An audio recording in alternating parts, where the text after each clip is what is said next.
యాండ శర్రావురు గారు ఎంత పని చేశారండి బాబా. మీరేమో కుంభమేళాకి వెళ్ళి అందులో స్నానం చేస్తేనే ఆ ఫలితం వస్తుందంటున్నారు. మా ఇంట్లో వాళ్ళేమో మమ్మల్ని చంపేస్తున్నారు. అక్కడ చూస్తుంటేనేమో ట్రాఫిక్ జామ్లోనే 2-3 రోజులు గడిచిపోతున్నాయి. తిండి తిప్పలు లేకుండా నానా తంటాలు పడాల్సి వస్తుంది తొక్కేసలాటలు. ఇప్పుడు ఏంటి దానికి పరిహారం చెప్పండి అని చాలామంది అడుగుతున్నారు.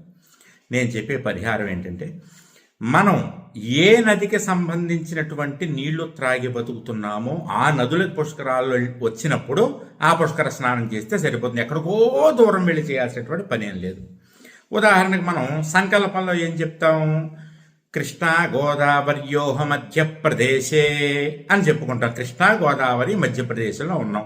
కొంతమంది ఏం చెప్తారు? కృష్ణా కావేర్యోహ మధ్యప్రదేశే అని చెప్పుకుంటారు. ఏ 2 నదుల మధ్యలో మీరు జీవనం సాగిస్తూ ఉంటే ఆ 2 నదులకి పుష్కరాలు వచ్చినప్పుడు అప్పుడు మీరు వెళ్ళి స్నానం చేస్తే సరిపోతుంది.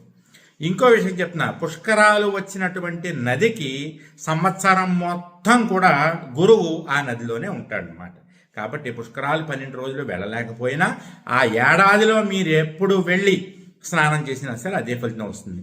కాబట్టి ఎక్కడో ఏదో ఉందనగానే కంగారు పడిపోయి కాళ్ళు తొక్కేసుకునేటువంటి ఏర్పాట్లు చేసుకోకండి. అవకాశం ఉన్నవాళ్ళు వెళ్ళండి, తీర్థయాత్రలకి వెళ్ళేవాళ్ళు వెళ్ళండి. కానీ ఒకేసారి జనాలు ఎక్కువ గుమిగూడిపోయి ఇబ్బందులు ఉన్నాయి అనుకున్నప్పుడు జాగ్రత్తగా ఆ నదిని తలుచుకుంటే సరిపోతుంది. మీరు ఏ నదిలో స్నానం చేద్దాం అనుకున్నా ఆ నదిని ఒక్కసారి అలా కళ్ళు చేసుకుంటే సరిపోతుంది.